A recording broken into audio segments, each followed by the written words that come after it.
You may know, you may not, that I'm an admirer of Nietzsche. Nietzsche was a devastating critic of, I would say, dogmatic Christianity.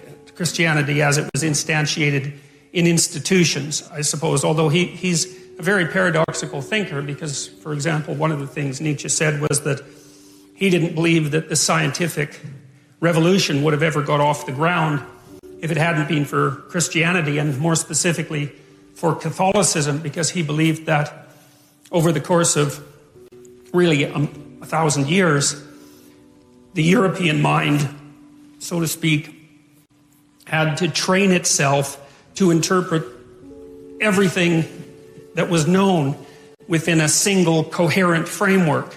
Coherent if you accept the initial axioms. A single coherent framework. And so Nietzsche believed that that Catholicization of the phenomena of life and of history produced the kind of mind that was then capable of transcending its dogmatic foundations and then concentrating on something else, which in this particular case happened to be the natural world. And so Nietzsche believed that in some sense Christianity died at its own hand. It had spent a very long period of time trying to attune people to the necessity of the truth, absent the corruption and all of that that's always part of any human endeavor. And then the spirit of the truth that was developed by Christianity turned on the roots of Christianity, and everyone woke up and said something like, or thought something like, well, how is it that we came to believe any of this?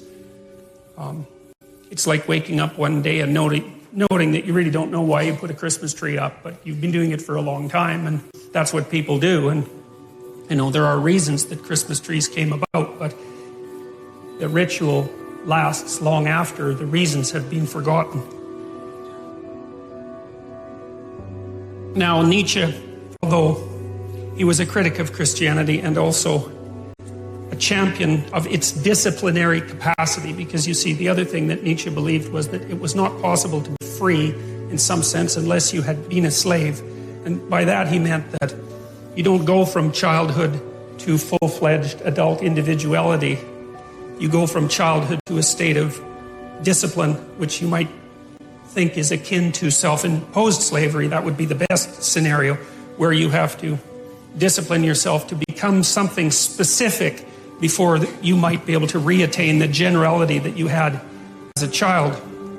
And he believed that Christianity had played that role for Western civilization. But in the late 1800s, he announced that God was dead. And you often hear of that as something triumphant. But for Nietzsche, it wasn't, because he was too nuanced a thinker to be that simple-minded. See, Nietzsche understood that, and this is something I'm going to try to make clear, is that there's a very large amount that we don't know about the structure of experience, that we don't know about reality. And we have our articulated representations of the world. And then you could think of outside of that, there are things we know absolutely nothing about. And there's a buffer between them. And those are things we sort of know something about. And we don't know them in an articulated way. Here's an example. Sometimes you're arguing with someone close to you, and they're in a bad mood, They're being touchy and unreasonable, and you keep the conversation up, and maybe all of a sudden they get angry, or maybe they cry. And then when they cry, they figure out what they're angry about, and it has nothing to do with you, even though you might have been what precipitated the argument.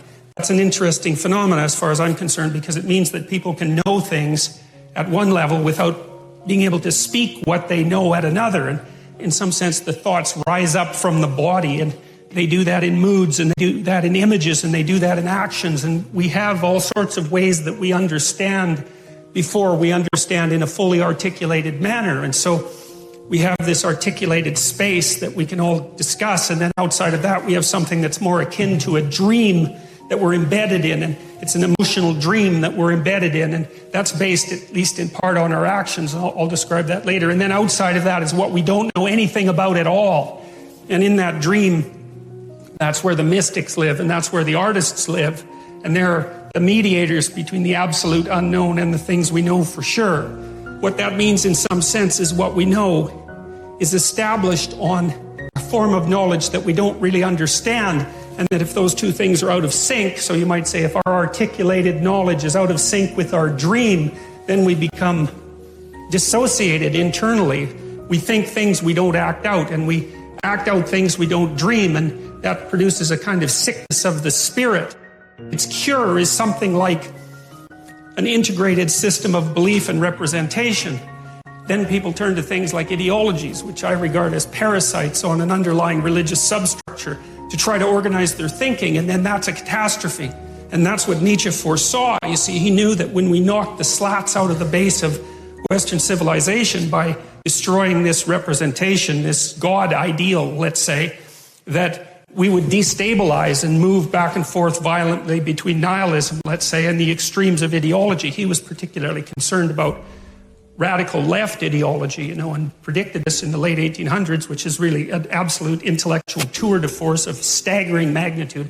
Predicted that in the 20th century that hundreds of millions of people would die because of the replacement of these underlying dreamlike structures with this rational but deeply incorrect representation of the world. And we've been oscillating back and forth between left and right in some sense ever since. What happens if you're playing the proper game is that you integrate your emotions underneath your thinking, something like that. So they're all working in the same direction. You can make your anxiety work against you or for you. I made a program called the Future Authoring Program that I think helps people do that. Because one of the things you see when you're talking to people and they're trying to solve problems is that they're afraid to face the problem. And so then their anxiety is working against them, and you can think about it as antagonistic to rationality. But then I could say, well, why don't you think for a while about what your life would be like if you didn't face this problem? Because if you think that through, if you have a problem and you really think through what the consequences are going to be in 3 to 5 years of not facing it, then you're going to get more afraid of not facing it than facing it. And that's great, because then your anxiety, instead of standing in front of you, instead of you having a dragon that's guarding the path in front of you, you have one chasing you down the path from behind. That's a lot more useful. And so, that's just a minimal example of the utility of getting your emotions and your thoughts aligned the same way. The same thing happens with aggression. One of the most common reasons that people come and seek psychotherapy really is because they're too agreeable. But what that means is they're not assertive enough. They haven't integrated their capacity for aggression, and so other people can push them around. And they're very conflict avoidant.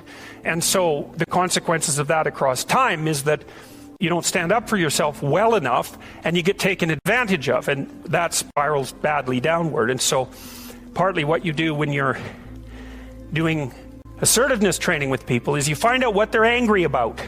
And they're usually angry if they're not assertive enough because other people are taking advantage of them, or you could say because they're not putting their own necessities forward with enough force. It's hard to distinguish between those two things. But anyways, you get them to talk about what they're angry about. That often makes them cry, often many times. And then you get them to kind of envision what they would want to have instead, which they're often afraid to do because people are afraid to think about what they want, because that makes it more clear when they're not getting it, and that's painful, right? Or maybe they're afraid of hoping, so they won't specify a clear aim. But anyways, you get them to think about what they might want instead. You get them to think about the costs of not pursuing that, and then you help them develop strategies for integrating their aggression and with their thinking so that they can come up with a plan to approach the world in a more confident way. So for example, someone might come to me and say, I'm being bullied badly at work.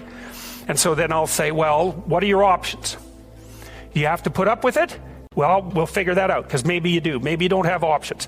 But here's how to find out. Get your damn CV together so it's pristine, right? It's ready to go. Get over your fear of a new interview, because people are generally afraid of that. Get over your fear of applying for a new job. Start thinking about what it would mean to have a different job.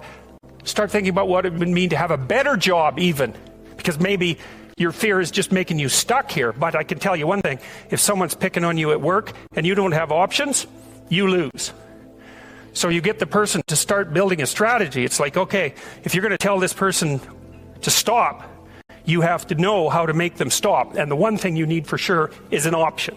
And if you don't have an option, then maybe we start thinking about the fact that you need some more training or something like that. Because you cannot negotiate if you don't have any power. especially if you're dealing with someone who's really out to get you or really disagreeable, if you don't have a leg to stand on, they'll just push you over. And maybe they'll jump on you too, because that's what they're like and they enjoy it anyways. So it's no joke.